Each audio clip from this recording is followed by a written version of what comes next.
Hello, and welcome to another heartfelt story here on the Beyond Fortune channel, the place where love breaks barriers, challenges conventions, and reveals the truth hidden deep within every heart.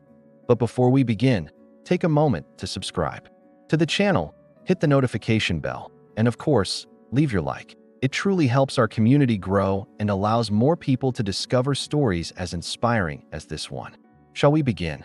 The grand hall of the five-star hotel buzzed with restrained laughter, the clinking of glasses, and gowns glittering beneath golden chandeliers. Daisy was there purely by chance. She had taken a temporary job as a waitress to cover the month's bills. Balancing a tray of champagne flutes, she tried to ignore the feeling that she didn't belong in that world of flawless suits and expensive perfumes. For her, it was just another night of work. She had no idea that within minutes, her life would be turned upside down. George Hale, the tycoon who owned half the city's real estate investments, leaned casually near the stage. His cold gaze scanned each guest, but inside his blood boiled. His demanding mother had just announced to everyone that he would finally introduce his fiancée that evening. The problem? He didn't have one. George had never believed in love, much less in marriage. Yet in front of the press, the shareholders, and his snobbish relatives, he could not afford a public humiliation. That's when George saw Daisy. She walked past with the tray, laughing softly at a co-worker's comment, completely unaware that she was about to become the centerpiece of the most absurd plan of the night. He watched her a second longer than he should have. There was a disarming naturalness about her. No heavy makeup, no pretense. Just an ordinary woman, yet she carried herself with quiet strength. George drew in a deep breath. This would be his only escape. And, for the first time in years, he felt nervous. Daisy froze when George himself intercepted her in a side corridor, as if he were just another guest. "I need to speak with you now," he said in a low, intense voice. She blinked, confused. "Sorry, sir, but I'm working. If you want a drink, please wait in the hall." George leaned closer, his jaw tense. "No, I need a favor. A roll. Just for tonight." Daisy frowned, assuming he was some drunk guest being inappropriate. But his tone was far too serious for a joke. "A roll?" she repeated, half laughing, half alarmed. "Listen, if this is some kind of weird pickup line, I'm not interested." George let out an impatient sigh. "It's not a pickup line. It's a verbal contract. I need you to pretend to be my fiancé for a few hours." Daisy's eyes widened, almost dropping the tray. "What? Are you insane? I don't even know you." George raised an eyebrow, steady. "Exactly. That's why it will work. No one will suspect a lie so outrageous if it's you." Daisy laughed, out loud, nervously, convinced she was facing a lunatic. "You're out of your mind. Is this some hidden camera show? Where are the lights?" But George didn't move, his gray eyes drilling into hers. "I'm serious. The press is here. My family too. And everyone expects me to present my fiancé tonight." Daisy swallowed hard. "And you just pick a random waitress to fix your problems?" George shrugged. "Exactly. Congratulations, you've just been promoted to leading role." She tried to back away, but he blocked the passage, not touching her, only with his imposing presence. "I can't. This is insane," she whispered. George, however, remained unshaken. "I'll pay whatever it takes. Debts, late bills, anything." The word debts made Daisy freeze. Her rent was overdue, the fridge nearly empty. For a moment, the crushing weight of reality pressed against her pride. Still, she forced a sarcastic smile. "So, how much is a fake fiancé worth to you, Mr. Magnate?" George pulled out a pre-signed check from his jacket pocket. "You name the price." Daisy gaped. She had never held something so surreal. "You really are crazy," she muttered. But when his gaze softened for an instant, she realized it wasn't just arrogance. It was desperation. "If I say yes, what exactly do I have to do?" she asked, already knowing she would regret it. George leaned slightly closer, his eyes locked on hers. "Just smile, hold my hand, and pretend you love me." Daisy's heart raced, not from love, but from the absurdity of it all. "Do you realize how ridiculous this sounds? Me? Pretending to be your fiancé?" George didn't flinch. "It's precisely because it's ridiculous that it will work." Daisy shut her eyes for a second. She was trapped between two bad choices: humiliating herself in this insane theater or going home without enough money to pay the power bill. When she opened them again, She sighed in defeat. Fine, but only for tonight. And no fake kisses. Understood. A discreet smile curved George's lips, a rare thing for him. Understood. But you'll have to smile as if you're in love. Daisy huffed. That'll be harder than carrying a tray full of glasses. He extended his hand. George Holloway. Daisy, hesitant, shook it. Daisy Miller. And with that handshake, an impossible deal was sealed. Deep down, Daisy knew she was stepping into a mess that would turn her life upside down. When they walked back into the ballroom, arms linked, every head turned toward them, Daisy felt her legs tremble. She wasn't used to being the center of attention.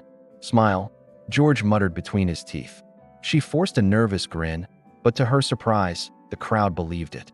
Cameras flashed, relatives whispered, and George's mother broke into a pleased smile. So, it's her, she said, embracing Daisy as if she were a long-lost daughter. Daisy nearly fainted under the pressure. You didn't tell me she was so simple, one aunt remarked, her disdain barely hidden. George lifted his chin. That's because she doesn't need glitter to be valuable. The unexpected line stunned everyone, Daisy included.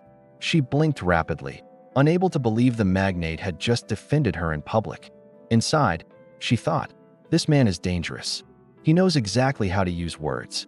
And yet, a faint spark of respect flickered in her chest. At dinner, Daisy fumbled through the etiquette rules, mixing up forks and laughing nervously. George, however, maintained his flawless facade, gently correcting her mistakes as though they were inside jokes of a real couple. Darling, the smaller fork is for salad, he said, sliding it discreetly toward her. Daisy rolled her eyes, but played along. Thank you, love. You always rescue me. The whole table smiled, convinced they were smitten. Daisy could hardly believe the show she was putting on. With each passing minute, Daisy felt more trapped in the performance. She had to remember relatives' names, laugh at old stories she didn't understand, and even improvise when asked how. She met George. It was in the elevator, she blurted out. George arched a brow, but went with it. Yes, and from that moment, I couldn't let her out of my heart. The women sighed, the men applauded. Daisy wanted to bury her head in the tablecloth as the evening wore on. Daisy couldn't tell where the lie ended and the strange sense of complicity began. George, despite his rigid posture, was always attentive, filling her water glass, subtly, deflecting cruel comments. Daisy felt an unfamiliar warmth rising in her chest. It's just an act, she kept repeating. But when her eyes met his, she almost believed there was something real in that look. And that scared her more than anything. Midway through the party, a journalist approached, notebook in hand. Mr. Holloway, may we take a photo of the couple for tomorrow's feature? George smiled. Of course. Daisy froze. Closer, please, as if you were truly engaged, the reporter urged.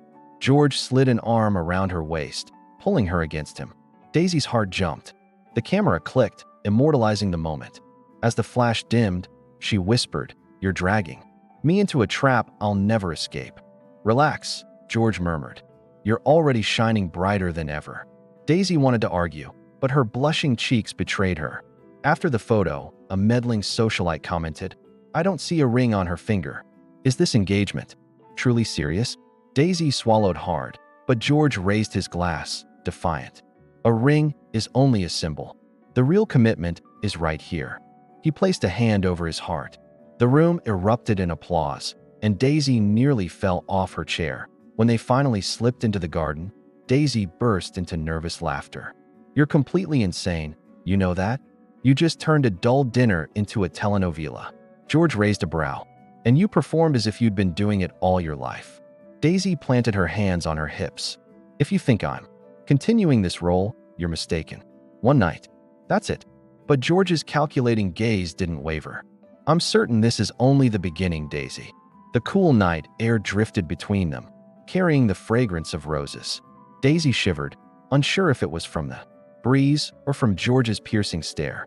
Something in that intensity made her uncomfortable, yet strangely alive. He, used to controlling everything, looked satisfied at having convinced her.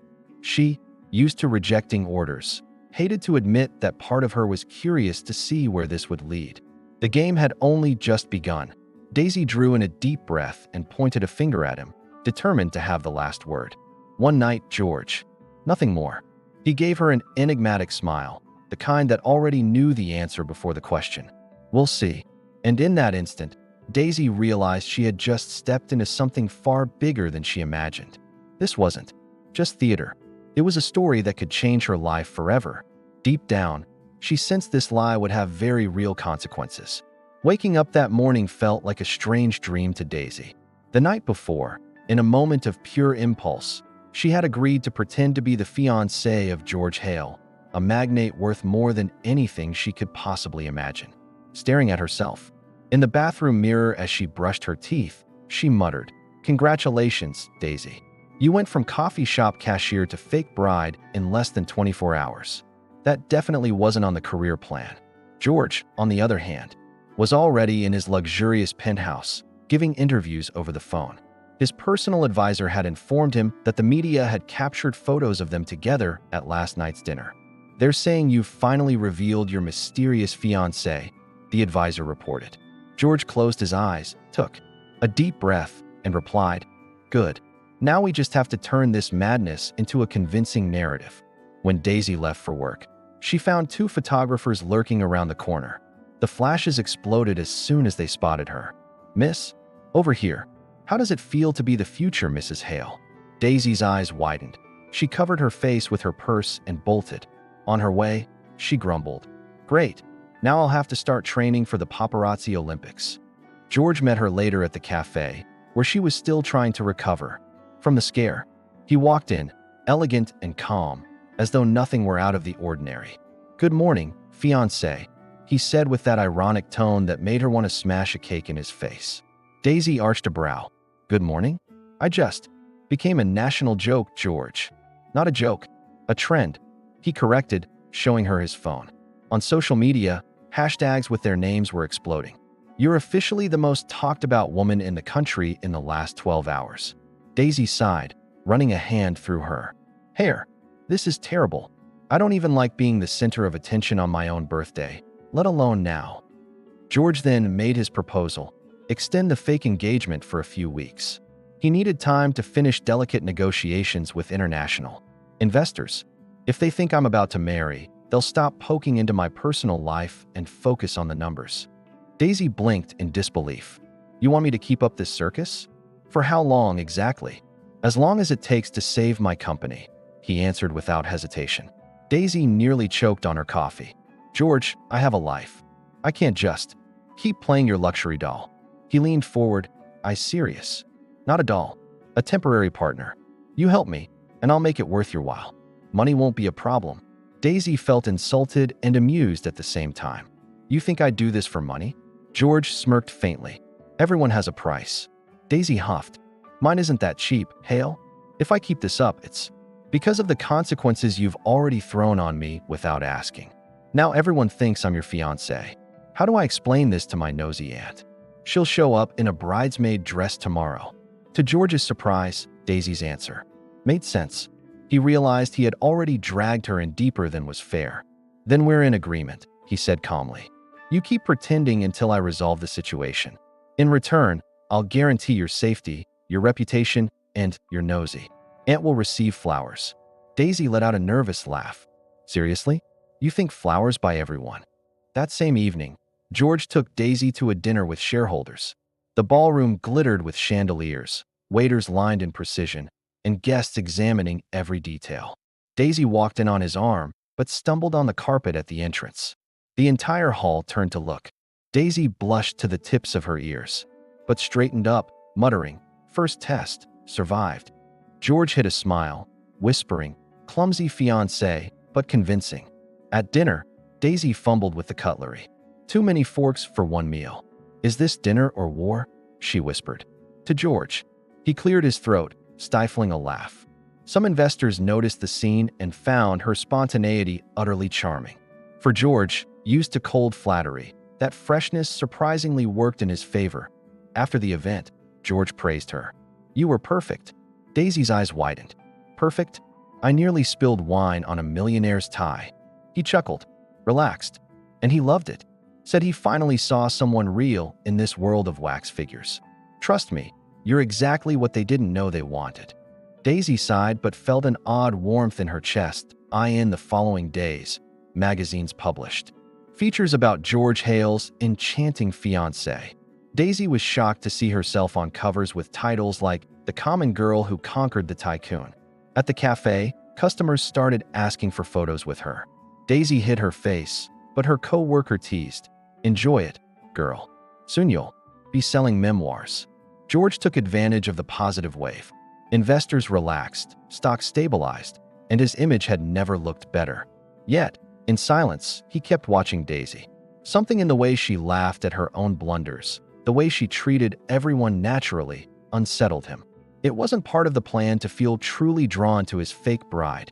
Daisy, on her side, was torn. Part of her wanted to abandon the madness, go back to anonymity and her simple routines. Another part was getting used to facing events, dinners, and interviews at George's side. Exhausted as she was, she discovered she enjoyed provoking him. Watching the serious magnate lose composure because of her comments. One morning, George arrived to pick her up for another commitment. When she opened the door, Daisy stood in a simple dress of bright red. "Is this appropriate?" she asked, insecure. He looked at her a moment longer than he intended. "Appropriate doesn't begin to cover it. You'll outshine every socialite tonight." Daisy blushed, masking it with sarcasm. "Great. I always wanted to make enemies among the rich." At the new event, a journalist asked how they had met. Daisy improvised on the spot. "I spilled coffee on him. It was love at first stain." The hall erupted in laughter. George tried to contain himself, but couldn't. For the first time in years, he laughed out loud in public. The cameras captured it, and the next day the photo was everywhere. George Hale and his fiancée, a romance beyond cliches. But not everything was roses. Some tabloids began digging into Daisy's past. Who was this woman with no famous surname, no fortune, no background to speak of? Questions began swirling, and George knew sooner or later someone would uncover the truth. He would have to reinforce the lie to protect them both. One night, in the car, Daisy stared at George. "How long is this going to last?" He turned his gaze to the window. "As long as it takes." She sighed, crossing her arms. "That answer doesn't work for me. I'm risking my social life, my job, and my sanity. I need to know." George finally looked at her, serious. "Will you hold out until the end, Daisy? Because now it's not just about me. You're part of this." Daisy fell silent, feeling the weight of his words. For the first time, she realized this wasn't just a game. The consequences were bigger than she imagined. The charade had become headlines, shaken reputations, and was starting to tug at her own feelings. Deep inside, something whispered that, if she wasn't careful, she would end up confusing lies with truth. The next morning, the headlines were already calling them the couple of the year. In the Hale family group chat, his mother had written, "Time to meet Daisy." George read the ultimatum the way one reads a contract without appeal. Across the city, Daisy sipped her coffee while scrolling through silly comments. "Commoner who tamed the tycoon," said a meme with crooked crowns. She laughed, but her stomach tightened at the word family. Lying to strangers was one thing. Facing in-laws was another. The phone rang. It was George's assistant with the day's schedule. Etiquette rehearsal at 3 p.m., fitting at 5, dinner at 8. Rehearsal for what? Daisy asked, already regretting her life choices. "Etiquette, miss. Forks, speeches, greetings, the social choreography." She rolled her eyes so hard, she nearly heard an echo. "Great. Now I'm a cutlery ballerina," she muttered, jotting it down. And she promised herself to keep humor as her shield. The etiquette consultant was named Bernadette and wore lace gloves. Posture, shoulders, chin, and smile with your eyes, not your teeth. Daisy tried, ended up looking like a fancy fish, and laughed at herself. Bernadette sighed. "Less sitcom, more Duchess, please. I'm more neighborhood than Buckingham, but I'll try," Daisy shot back. During the toast rehearsal, the sparkling wine nearly sprayed the ceiling. "Accidental charm is also an aesthetic," Bernadette admitted. Defeated, the fitting. Racks of flawless gowns surrounded her like an expensive forest. The stylist paired fabrics with her skin tone and eye color. "This blue says I'm kindness with an opinion," he declared triumphantly. Daisy twirled, almost tripping in 10-centimeter heels. "Can I hide white sneakers under the hem?" she whispered conspiratorially. That would be a fashion crime. The stylist gasped theatrically. Then consider me a fugitive, she grinned, slipping sneakers into her bag. The Hale mansion looked like a museum that had grown a heart. Ancient paintings, staircases with secrets, flowers with double names. Daisy arrived on George's arm, her wrist fighting the tremor. His mother greeted her with a measured hug and expensive perfume. The grandmother, tiny and sharp, eyed Daisy like tuning a violin. "Do you prefer tea or truths?" the old woman asked, unblinking. "Both, but tea helps swallow the truths," Daisy replied with a smile. In the parlor, aunts and cousins formed an elegant jury. Questions poured like confetti. Hobbies, books, travels, childhood. Daisy answered plainly, with the grace of someone who doesn't fake. "I grew up in a noisy apartment, learned to fix the shower myself." The grandmother laughed first, then the whole room exhaled. "Practical, worth more than 10 silver forks," she decreed. And suddenly, the ice melted into a glass of water. George watched silently, witnessing a small social miracle. His hand rested lightly on Daisy's back, protective and natural. She felt the touch and didn't move away, surprised by her calm. His gaze was less steel now, more ember under thin snow. For a moment, they both forgot the word charade. Someone played the piano in the background, as if sensing the mood, and Daisy almost believed they belonged in that picture. Then came the dreaded moment. "And the date, my dears?" asked his mother. Daisy nearly choked on her butter cookie and blinked in panic. George inhaled, stepped forward, and claimed, "The invisible microphone. We want something small, without fireworks, with real people." "Spring," Daisy added, grabbing the thread he tossed her. "Simple flowers, good food, an honest dance floor." The grandmother tapped her cane. "Approved. I hate pyrotechnics." "And how did you meet?" asked a poisonous aunt, sniffing for missteps. "Stuck elevator and spilled coffee," Daisy answered without hesitation. "I lost a tie, gained a story," George joined in smoothly. The table laughed. The aunt tried not to, but did anyway. "He looked ridiculous," Daisy concluded, raising her glass of water. "And I became human," George replied, looking only at her. The air vibrated between jest and truth, dangerously close to escaping. When dessert arrived, so did Serena, a walking memory. George's ex, smile straight out of a magazine, eyes like X-rays. "So this is the bride?" she purred, honey dripping. Over a blade, Daisy extended her hand. "The legendary ex. I hear you like heels." "And stability," Serena shot back, eyeing Daisy's hemline. "I prefer balance, the kind that withstands wind," Daisy smiled sweetly. The grandmother coughed a laugh.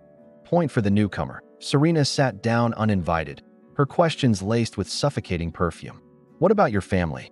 Who are your connections?" Daisy sipped water, choosing lightness as her weapon.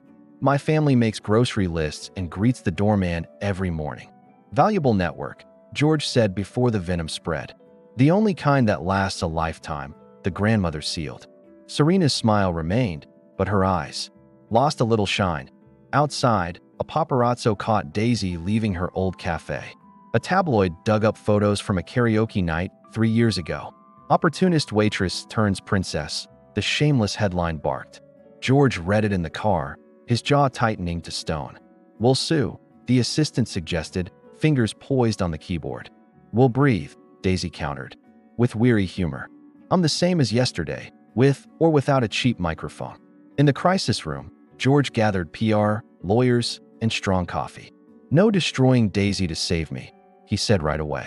The team suggested beautifying her past, rewriting labels and memories. "No," George cut, firm. "Honesty with minimal varnish." Daisy listened and respected him more in silence. Being real was harder than being flawless, and costlier, sometimes, for a man of steel pride. That night, an anonymous email arrived with compromising PDFs. A guarantor contract Daisy had signed years ago. The ex had vanished, leaving her nearly drowned in debt. She felt the ground shake beneath her like a passing train. "They'll use this against me, against you, against us," she whispered. George reached, not for the paper, but for her hand. "Before it leaks, tell me yourself." Daisy told it plainly, like someone long past shame. She spoke of misplaced trust, sleepless nights, endless installments. She told how she'd learned to read contracts before reading promises. George listened without interrupting, removing his tie, lowering his defenses. "You're not the mistake. Someone tricked you into making," he said softly. "And I won't let them weaponize what became your strength." She breathed, and the world grew a centimeter wider. The phone rang. Raspy voice, cheap blackmail. "Pay, and the past sleeps. Refuse, and it screams in headlines." George wanted to buy silence. Daisy gripped his sleeve. "If we pay more, hands will come knocking." "Then what do you suggest?" he asked. Fear reigned in. "We tell it ourselves, our way, before they do." And they chose controlled light over rented shadows. Daisy wrote a simple post, human and unpolished. "I've made mistakes, paid my dues, and keep learning. No manual, no miracle." She posted it with a picture of sneakers by the baseboard. George shared it without speech, only one word: proud. The comments were mixed, but the genuine ones built bridges. "Thank you for not pretending to be perfect," wrote a follower. And Daisy felt another knot in her chest come undone. The second family dinner. Games replaced interrogations. Daisy shone during a charades drill that made Grandma cry laughing. Serena rolled her eyes so far she almost saw her brain. George, who always won with spreadsheets, lost on purpose. "I like seeing you win where it matters," he whispered.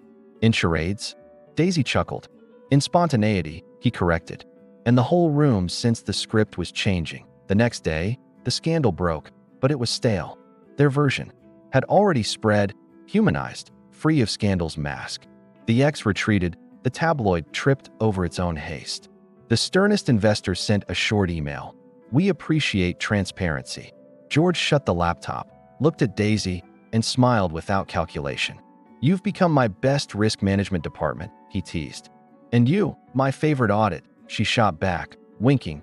But that night, a golden, heavy invitation arrived. Foreign investors demanded a formal engagement with date at an international gala. George breathed, weighed the demand, and faced Daisy without armor. "I need you to extend the charade for another month." Abroad, she walked to the window, seeing her reflection in ordinary lights. "It's only a charade if you keep calling." "It won," she said. "I'll do it, but under my rules. And with truth where it fits." The golden invitation lay on the table like a sentence. Daisy stared at it, as if facing a dragon. The International Gala in Geneva wasn't just an event. It was the center of the business world and its illusions. "So now I have to cross oceans. To keep pretending to be your bride?" she muttered. George, impassive, simply replied, "Yes," and smiled as if it were true. Daisy's passport had expired months ago, so the first adventure was at City Hall. While she grumbled about the long lines, George typed away on his phone, already fast-tracking the process with mysterious calls. "You're unbelievable. While I fight for a number, you've already got a diplomat involved," she said, half annoyed, half impressed. George shrugged. "Perks of the system. But don't get used to it." The week of departure, George's image team appeared with an entire suitcase filled only with dresses. Daisy's eyes widened. "This is enough for a lifetime of weddings, not a weekend." The stylist smiled. "Darling, every dinner, every photo, demands a different look." Daisy sighed. "In my normal life, I only change shirts if I spill ketchup." The flight was another cultural shock. Daisy was used to crowded planes, with people fighting for overhead space. Now, she was stepping into a private jet with reclining seats and crystal glasses. "Is this a plane or a floating living room?" she joked, stretching out in the seat. George opened a report, serious. "It's transportation, not an amusement park." Yet he couldn't hide a smile when Daisy nearly rolled off the seat from sheer comfort. Arriving in Switzerland, the flashes awaited them at the airport. Daisy tried to smile, but she looked more like a child mesmerized by the snowy mountains, too fascinated to keep her composure. "Remember, we're a couple in love," George murmured, offering his arm. Daisy, with irony, clutched it tightly and whispered, "Deeply in love. Especially with fondue." He had to swallow a laugh before facing the cameras. The hotel looked like a modern castle overlooking the lake. Daisy was hypnotized by the vast windows and impeccable service. "I swear this bed could fit an entire family," she murmured, seeing the suite. George, used to it, simply dropped his bag and said, "Remember, we have commitments." The bed is not on the itinerary. Daisy pulled a face. You should try napping more. It's good for your skin and your mood. The first dinner was with Swiss bankers and heirs of old fortunes. Daisy, nervous, tried to recall Bernadette's lessons, but her spontaneity slipped through. When a guest asked about her hobbies, she replied, "I'm great at making instant noodles in 2.5 minutes." Dead silence. But, to everyone's surprise, the banker laughed loudly. Finally, someone honest. "I'm sick of hearing about golf." George realized once again that Daisy's freshness broke down walls. While the others strained to seem sophisticated, she was simply real, and it captivated them. He caught himself watching the way she played with napkins, told silly stories about her hometown, and made everyone laugh effortlessly. Then he shook his head, reminding himself, this was all just a charade. The next morning, European tabloids splashed the headline. Tycoon and charming fiancé conquer Geneva. Daisy nearly choked on her breakfast. Charming? They must have mistaken me for someone else. George glanced at the paper and remarked, "What you call clumsy, the world calls authentic." Her face grew hot, and to cover it up, she stuffed an entire croissant into her mouth. That night was the grand gala. Crystal chandeliers lit up the hall, and everyone was immaculate. George appeared in a flawless tuxedo, and Daisy in an emerald green dress the stylist had insisted on. "You look adequate," George said, controlling his expression. Daisy laughed. "Adequate? Is that a compliment or an accounting report?" He almost blushed, but replied, "It's the best you'll get from me in public." Inside the hall, every eye turned toward them. Daisy walked beside George, trying to keep her balance in heels, and whispered, "If I fall, will you catch me?" He answered without hesitation, "Always." The firmness of his tone made Daisy's breath hitch, not from fear of stumbling, but because it sounded far too real. During the toast, George spoke of business, innovation, and social responsibility. But at the end, he surprised everyone by taking Daisy's hand and saying, "And I thank my fiancé for reminding me daily of the value of simplicity." The hall murmured, cameras flashed.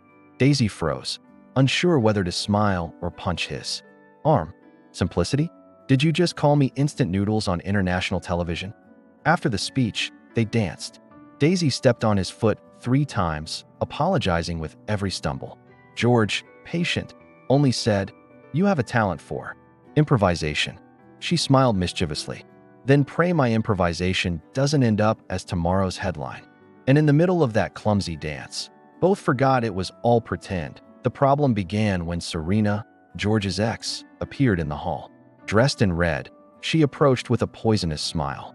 "So this is the international bride?" she said, kissing George on the cheek without invitation. Daisy's eyes widened. "And you must be the memory that wasn't deleted from the history log?"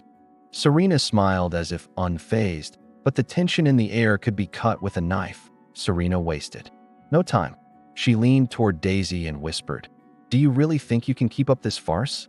George always had standards. And you? Well, you're not exactly the standard."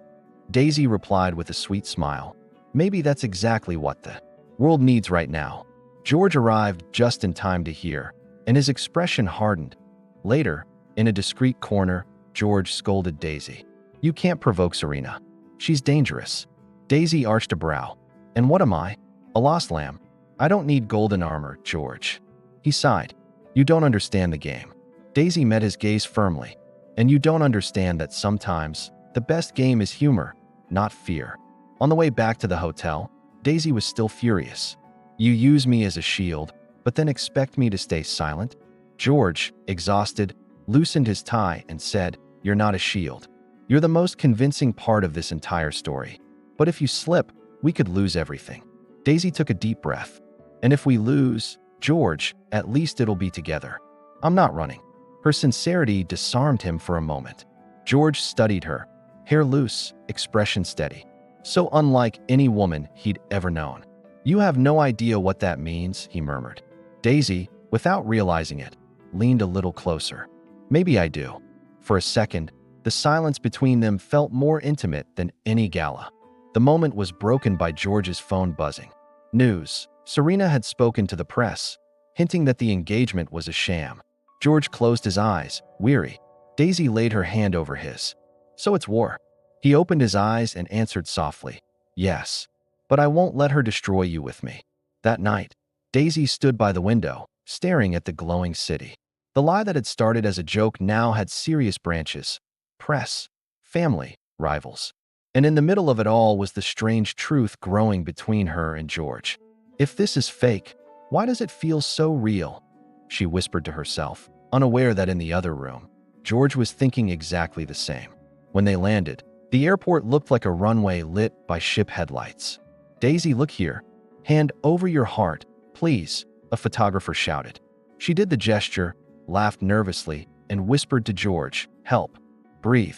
2 steps, a smile, and we exit through the side, he instructed. You talk as if you're piloting a fashion show, she muttered under her breath. I'm piloting a crisis under LED lights, he replied, serious.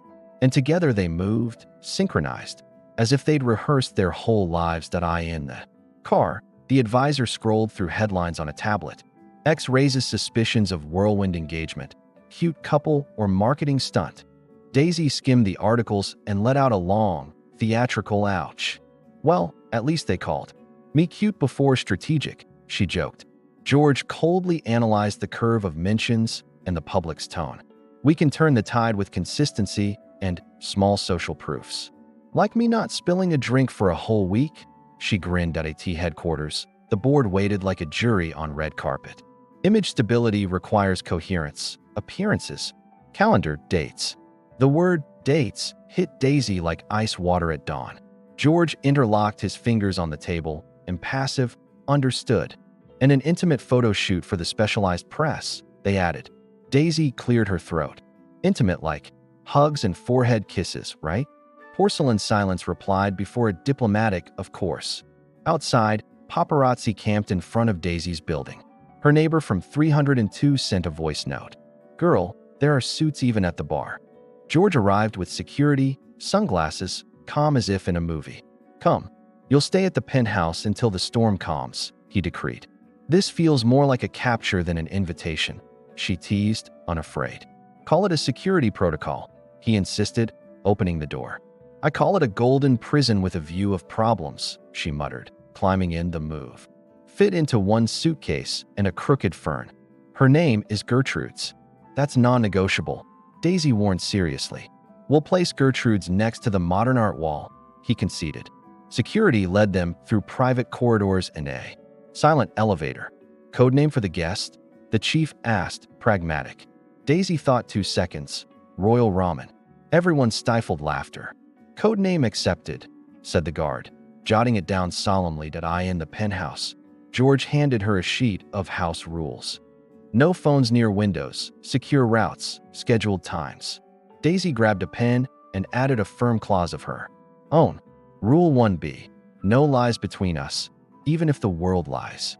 He stared at her, steel gaze softening a fraction. Agreed, he said, signing as if closing a rare contract. The house felt less cold at that single word. At midnight, Daisy found George in the kitchen, jacket off, distracted. A pan smoked heroically as if fighting against him. This was supposed to be an omelet. Now it's a volcano study, he sighed. Hand me the spatula, magnate. Tonight the chef is me, she smiled. Between eggs, laughter, and a discreet burn, their guards fell. Do you always cook at 3 a.m.? She asked, curious. Only when the past insists on sleeping in the living room, he confessed, sitting at the counter. They spoke about what no one asks at galas. He told her about the ex who chose stability with another investor. It wasn't love, it was a deal that beat my offer, he said flatly. He spoke of a father who measured affection in quarterly results. Love became a spreadsheet, and I became the sum of columns, he summed up. Daisy didn't pity him. She gave presents. So, how about we unlearn? He looked at her hands and simply said, I want to try. Daisy opened a cabinet and pulled out a providential ramen packet. 2.5 minutes. My superpower, remember? She teased. George timed it, focused, as if it were a New York IPO. In the end, they tasted it in silence and smiled like co-conspirators. Officially inaugurated, a romance waterproof and paparazzi-proof. Serena-proof too, he tested, half joking, half serious. One step at a time. But sauce helps, she winked. The phone buzzed furiously. New hashtag. Hashtag fake fiancée trending. An edited audio played Daisy's voice. It's just a farce, okay? It was for media training, cut before. The full line. In the original, she'd said, if I treat it as a farce, it will look like one. But no one cared for context. Only the burn. Daisy's cheeks flushed. George's jaw hardened to stone. We'll handle this, he said, calling the legal team. The board summoned an emergency meeting at 8 sharp. Market is reacting badly. We need an undeniable gesture, they pressed. A press conference, and preferably a set date, they concluded. Daisy inhaled deeply, the word date, opening both a door and a void. George stood between shield and blade, doing invisible math. I'll take the fire. We won't expose her more than she already has been, he vowed. Hiding looks like guilt, the director warned. Merciless, Serena sent an encrypted message. I have the rest of the audio. Let's negotiate. George closed the chat without reply, eyes like steel cuffs. Daisy noticed the shadow and touched his arm, asking without demanding. Is there something I should know before I hit the headlines again? He hesitated for a beat, enough to sting in slow motion. I'm protecting you, he said, as if it were enough. Blind protection hurts too, she replied, soft but firm that eye in the hallway. Daisy pressed her forehead to the cold wall and breathed. Fear isn't weakness. It's a compass, she whispered to herself. She returned to the room, hair tied in a graceful improvised knot. I'll speak at the conference. My way. No theatrics, she decided. George weighed risks, charts, damages, but heard what mattered. Then we speak together. Same table, same microphone, he promised. And the same truth, unedited, she added, squeezing his hand. Before the conference, they tried to cross. The lobby swarmed with cameras. A reporter shouted, Daisy, is it true you were hired? She stopped, turned, lifted her chin with a short smile. If I was, I'd have asked for bus fare. I was promoted straight to chaos. Laughter cracked the hostility. Shutters clicked with new rhythm. And why you? They insisted. Because he looked at me like a person. The video went viral in minutes. Sincerity 1x, cynicism 0. In the studio, PR suggested spontaneous affection gestures prearranged. We could rehearse a soft kiss, good lighting, favorable angle. George looked like he'd swallowed an entire lemon, unsweetened. I won't force what Daisy doesn't choose, he cut the script. She stared at him, surprised by the clean, disinterested defense. Then I choose, a forehead kiss. Intimacy without spectacle. Perfect, he said. And for the first time, the word felt whole. The forehead kiss came at the end of the press conference, simple and quiet. A hand on her shoulder, half a second of closed eyes, respect visible. The internet split between awe and well-executed marketing. But something shifted. The insults lowered their volume for a few hours. Daisy left lighter, thinking, maybe she could breathe again. Then Serena dropped the bomb. An old photo kissing George, dated yesterday.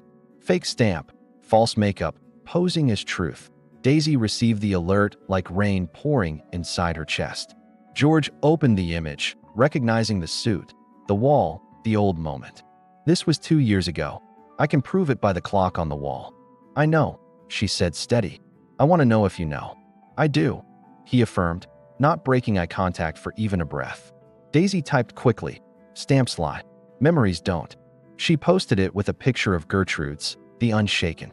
Fern.Serena's counterattack came with a leaked PDF, a contract. Cold letters claimed, payment for acting as fiancé in clauses. Metadata tampered, pasted signature, numbers out of scale. The damage, though, came before forensics. Headlines ran wild. Daisy's skin burned, as if her very name were on fire. George called IT, legal, forensics, the whole corporate alphabet. We'll tear this apart piece by piece, he swore without blinking. The board called again. Sponsorships suspended, contracts frozen. Tomorrow we need a definition. Official date or strategic retreat. Daisy sat, hands open on her lap, head high, voice low. I won't marry to please spreadsheets, nor run to please headlines. George nodded, like a man choosing firm ground in a storm. Then we tell the whole truth. No cuts, no polish. And without hiding me behind your last name, she added. As night nearly became morning, a pounding rattled the door. Security announced. summons for Mr. Hale and Miss Miller. A market commission demanded clarification on image manipulation. Daisy held the paper, feeling the weight of the stamp, yet not shrinking. If they want truth, they'll have it. Out loud, she said with new calm. George placed a hand on her back, not to guide, but to join. And on the other side of the door, the next chapter waited. The hall was packed, cameras flashing like frenzied stars. Daisy, seated beside George, felt her hands trembling under the table. The company board, journalists, even curious onlookers filled every corner. It felt like a modern courtroom where, instead of judges, there were furious shareholders, and instead of lawyers, cameras broadcasting live. Serena, flawless in her red dress, smiled as if she had already won before the first word was spoken. George held a firm posture, but Daisy could see the tension in his shoulders. Each reporter fired cruel questions. Is it true she's a fraud? When will the fake engagement end? How many more lies will you feed the public? Daisy felt her face burn, but resisted the urge to flee. Running now would be admitting guilt. Her heart pounded wildly, but with every accusation echoing through the microphone, a new strength seemed to rise inside her. Serena stood first, theatrical as ever. Ladies and gentlemen, we all know this engagement is nothing but a sham.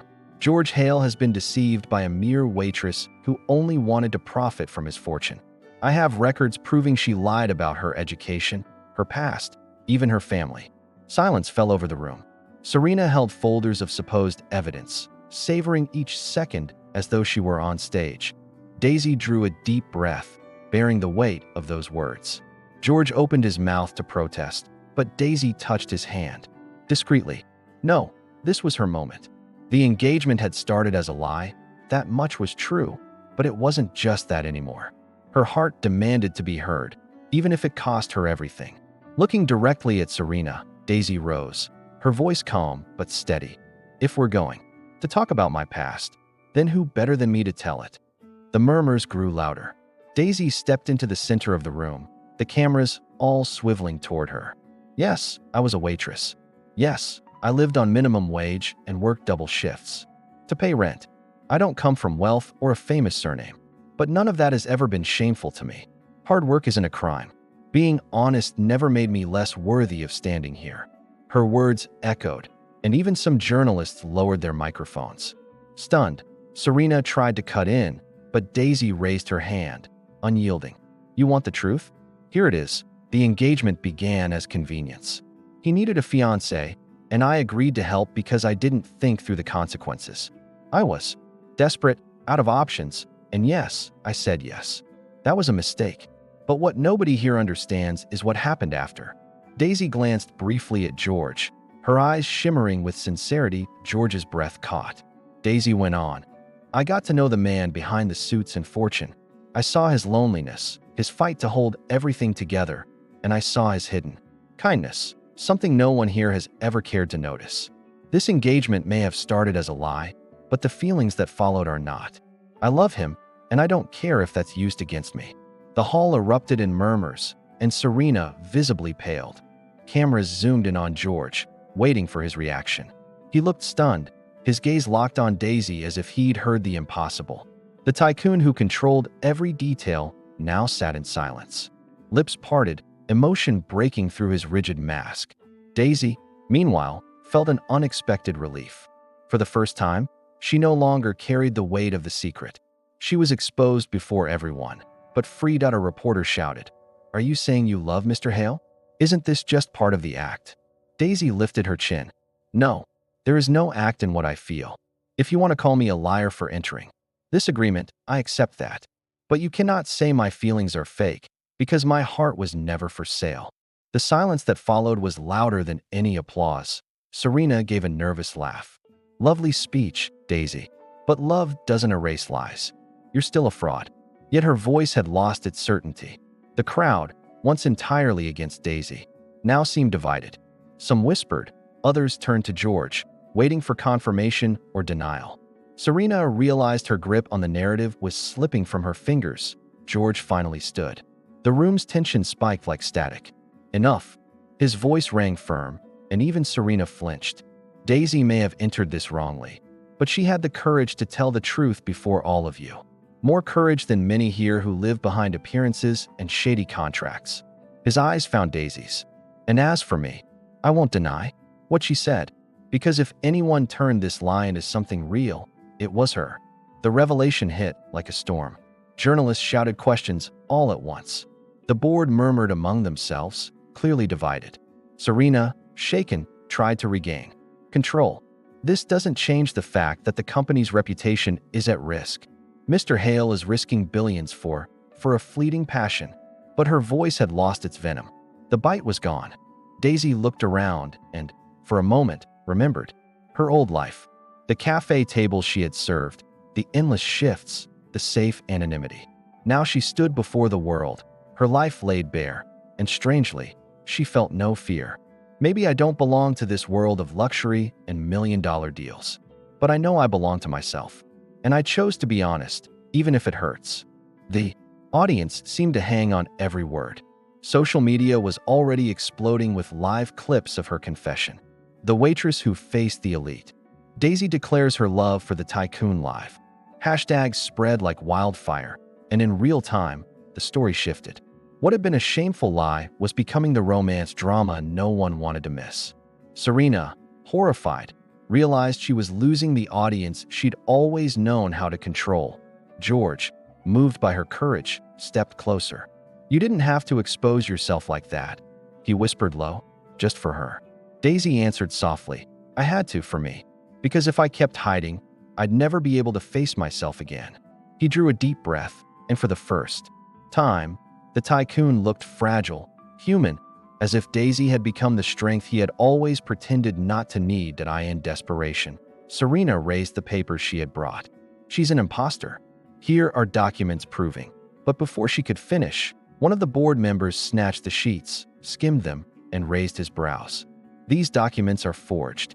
Shock rippled instantly. Serena went pale, and the camera flashes captured the exact moment her mask began to crack. The hall descended into chaos. Journalists shouted, board members argued, and Serena was cornered with questions. Daisy, however, felt only silence inside. She had done her part, told the truth. The rest was no longer in her hands. George placed a protective hand at her waist, guiding her back to the table like she was the most precious thing he owned. When they sat again, George squeezed her hand under the table. "You just turned the world upside down," he said with a faint smile. Daisy laughed nervously. "Not the smartest plan, I know." He shook his head. "It was the truest. And that's what people need now, the truth." The board's chairman cleared his throat, struggling to restore order. "We need to assess this carefully. But one thing is clear. If the press is on Daisy's side, perhaps the company won't lose as much as feared." His words sounded like music to her ears. For the first time, she wasn't seen as just a problem, but as part of the solution. When the cameras shut off and the guests began to leave, Daisy looked at George. There was exhaustion in his face, but something new too. The revelation had changed everything. They were no longer just accomplices in a lie, but partners in an exposed truth. Deep down, Daisy knew the battle was far from over. But at least now, they would fight side by side. The next morning, the city woke up with Daisy on every screen. Clips from the press conference played like trailers of an unlikely drama. Between hashtags, she had become a symbol of unvarnished sincerity. It flattered and choked her at the same time, like glitter in her throat. George read sentiment reports while brewing strong coffee. "Half adore you, half want to study you under a microscope," he summed up. She smirked. "Let them study. Just don't mess with Gertrude's." The day's agenda included a board request, controlled interviews. Daisy agreed to just one, live, with open phone calls from the public. "If it's going to be truth, it has to be whole," she said, tying her hair. The PR nearly fainted but gave in, calculating risks and possible memes. George adjusted her mic with fingers that trembled discreetly. "If they get aggressive, I'll cut it," he promised, CEO voiced. "If I need you, I'll use the code name," she teased, Royal Ramen. Serena had vanished from the spotlight, but her profiles dripped with subtweets. "Truth hurts, but contracts remain," she posted with a cracked stamp emoji. Bots inflated the smoke, turning doubt into convenient fog. George set up a small war room in his home office. legal, forensic IT, and a whiteboard full of arrows and sticky notes. Daisy doodled a tiny heart in the corner, stubbornly. To remind us why we're fighting, she whispered, blushing after I end the interview. The host was cordial until the first call came in. Daisy, this is Lourdes from Capeo. When someone humiliates you, how do you breathe? She smiled slowly, like drinking water after a race. I count to 8, very slowly, and remember who I was before the flashes. The host blinked, surprised. As the audience softened, another call cut sharp. How much does he pay you for forehead kisses? Less than my bills, and more than liars ever get paid. The clip went viral, weaponizing itself against automatic cynicism. George watched from the hallway, hands in pockets, proudly restless. He had never seen authenticity perform so well without being performance. At the end, the host asked for final words. Daisy looked at the camera. To anyone being measured by people who never held you crying, resist.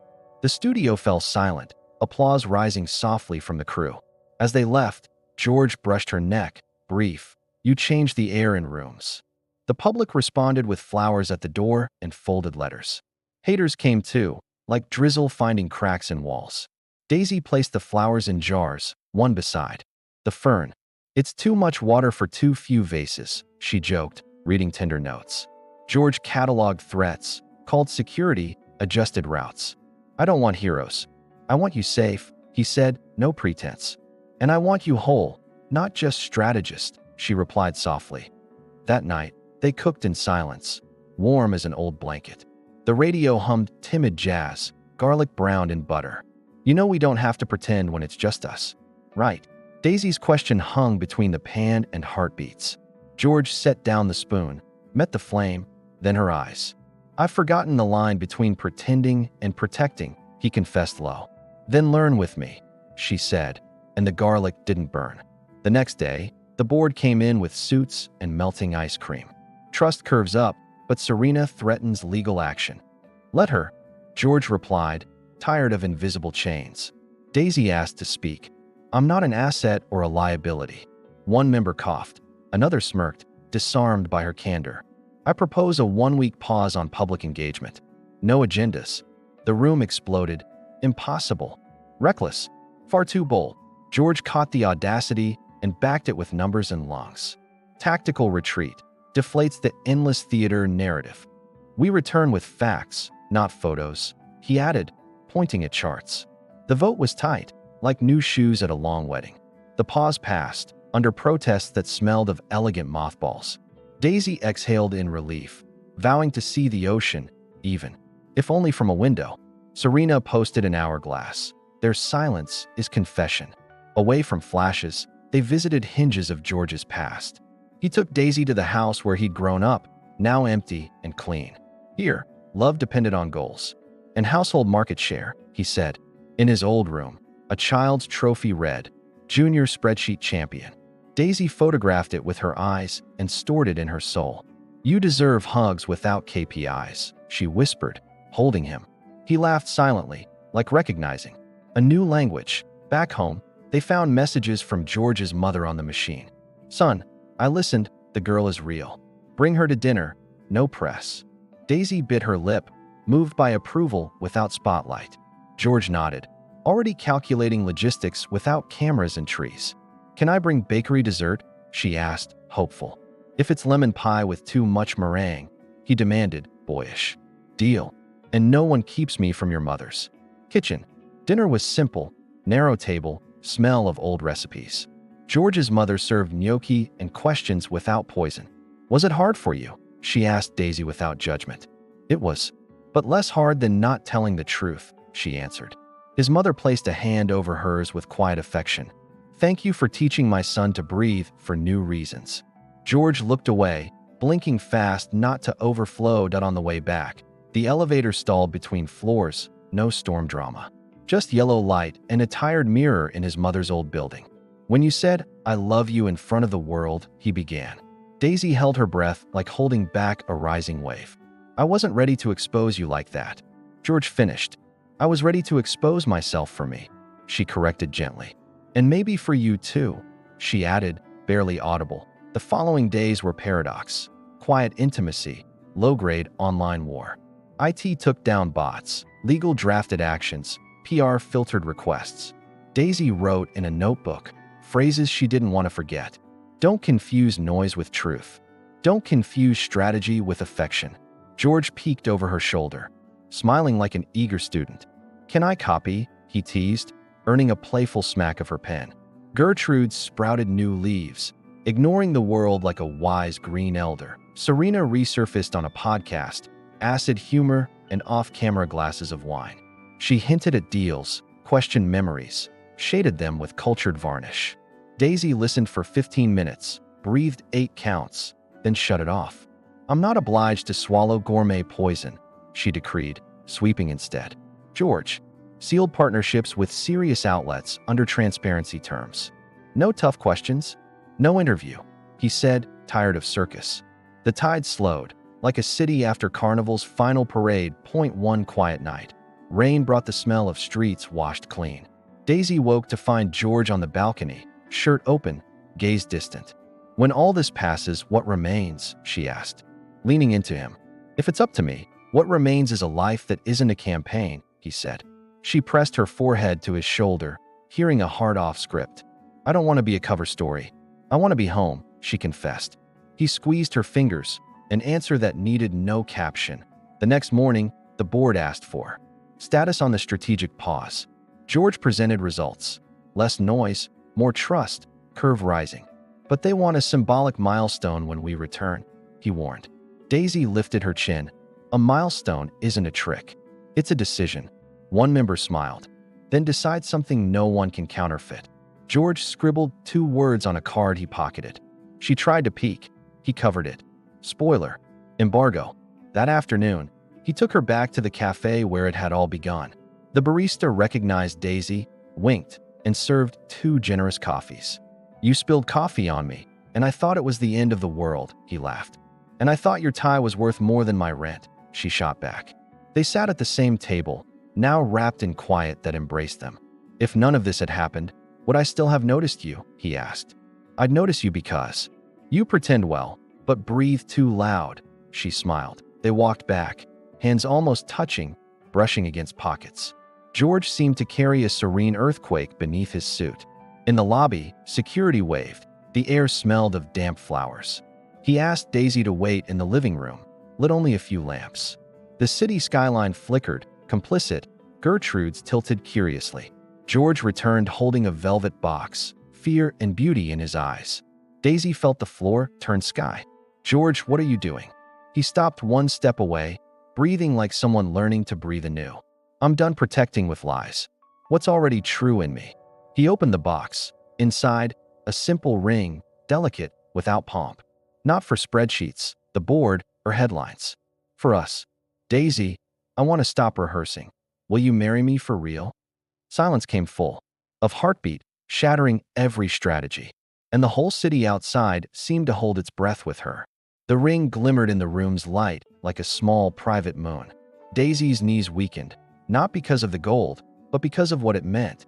George, kneeling, looked less like a tycoon and more like a boy learning how to ask. Outside, the city held its breath. Inside, only 2 lungs mattered. She smiled nervously, in relief, as someone finally tired of improvising. Is this real? She whispered, asking fate for confirmation.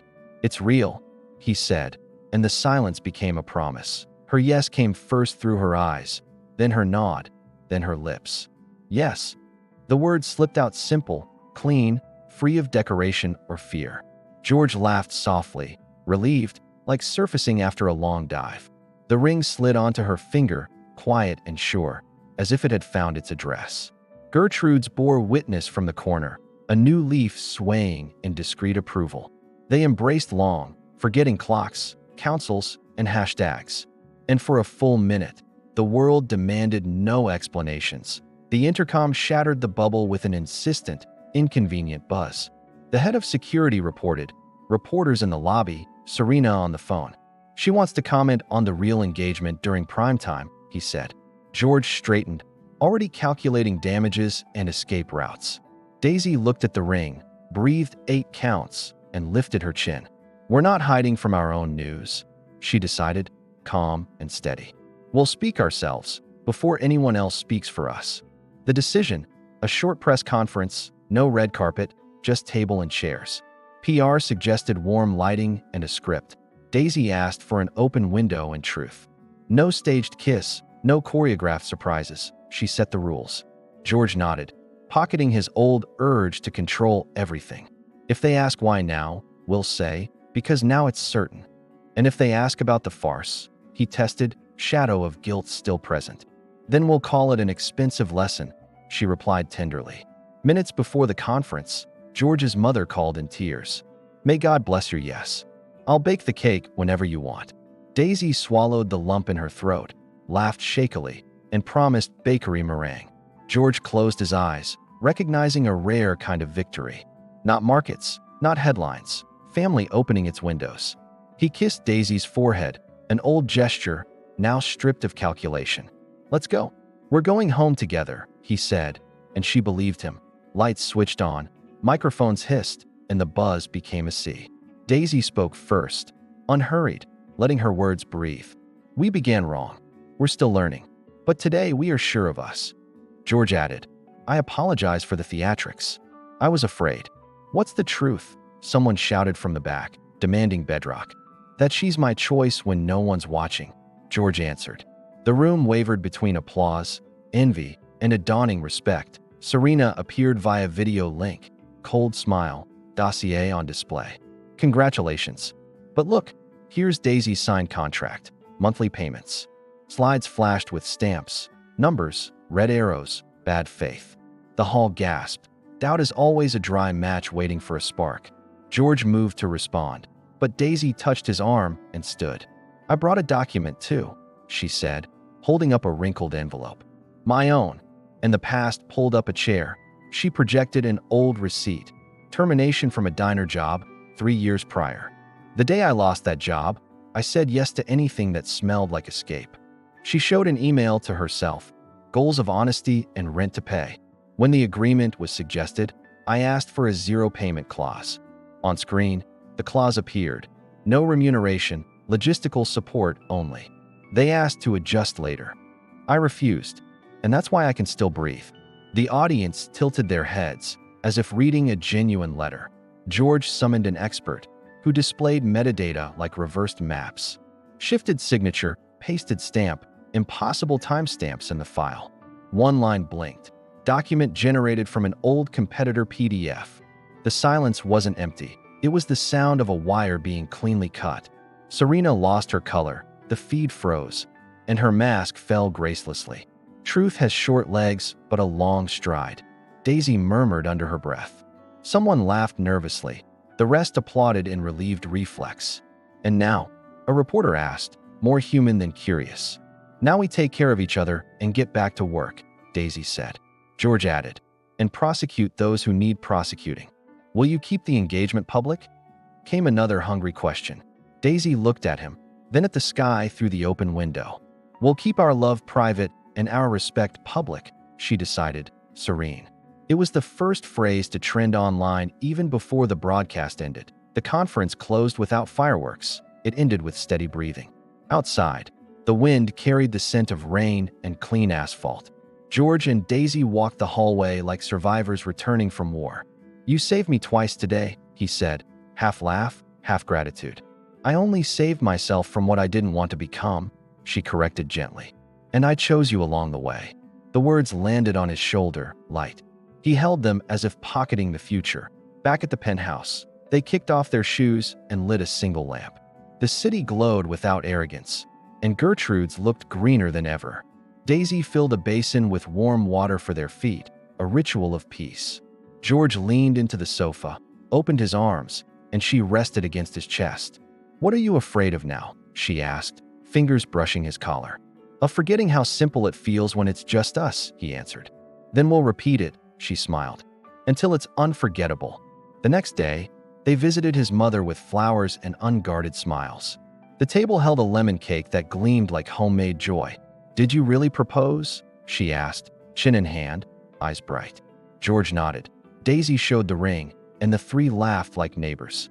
Small wedding, no drones, No helicopters, his mother decreed.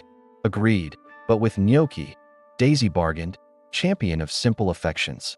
Deal sealed. The menu confirmed what was already decided. The press wanted a date. They gave an interval and a principle. We won't mark headlines. We'll mark life, George wrote. Daisy posted a photo of their hands together, captioned simply, "Care is a verb." Comments split between princes, witches, and meringue recipes. Serena vanished from the digital map where she once waved a megaphone. Legal followed quietly, harvesting what haste had planted. And the market, weary, returned to its only language. Results. The engagement became a small dinner in their living room. Low music, warm bread. A handful of friends, laughter close, phones forgotten in pockets. A timid toast celebrated the obvious. Two stubborn souls who chose to stay. Daisy gave thanks without speeches, her eyes speaking paragraphs. George looked at her with pride no PowerPoint could contain. "To our home without campaigns," he said, clinking his glass against hers. And the night exhaled like someone finding the perfect couch. Later, alone, they exchanged vows too alive for embossed paper. "I promise not to turn you into a metric, nor love into a project. I promise to remind you to eat when the charts scream. I promise not to escape into spreadsheets when life asks for a hug. I promise not to edit the truth, even when the lighting is bad. I promise to choose you when no one is watching," she finished. And silence signed beneath it with a lingering kiss. When dawn already tasted like fresh coffee, the doorbell rang. A courier left a box with no sender, red ribbon, intrigue. George wanted to open it cautiously. Daisy tore it open with childlike curiosity. Inside, a folder of bought receipts, cold invoices, hot names. A note. "Some of us are tired of the circus. Use this well." The war room returned for one night. Quick, precise, silent. Then the box became a vault for the letters they wanted to keep. Days later, the accusation collapsed like a card castle in the wind. Public forensics confirmed the fraud. Contracts cleared their names. The board, less stiff, sent flowers with a handwritten note. "Thank you for reminding us that reputation is also protected with truth." George replied in 2 lines. "Without Daisy, I wouldn't have remembered." She read it, blushed, and pretended it was the oven's heat. The lemon cake became tradition before every big decision that on the next drizzly evening, the city felt like an old vinyl record. Daisy and George danced barefoot in the living room, jazz low, laughter soft. He touched her chin like playing the first right note. "Thank you for letting me care for you without a manual," she whispered. "Thank you for teaching me care is worth more than control," he returned. The kiss was gentle, whole, with the taste of a home that finally existed. And the world outside shrank to the size of the window. Exactly enough?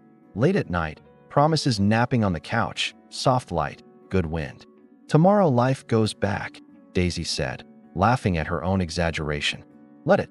Now we know the way back to each other." They turned off the screens and lit only what mattered between them. The ring didn't weigh heavy. It was light, as if it belonged exactly there. "Shall we start our home?" he asked. No drama, only truth. "We shall," she smiled. "And whoever came this far comes with us." Asterisk if this story touched you. Leave a like, subscribe to the channel, and hit the notification bell so you don't miss the next romances. Tell us in the comments, which scene moved you the most, and what couple would you like to see in the next story? Share it with someone who loves love stories that feel like home.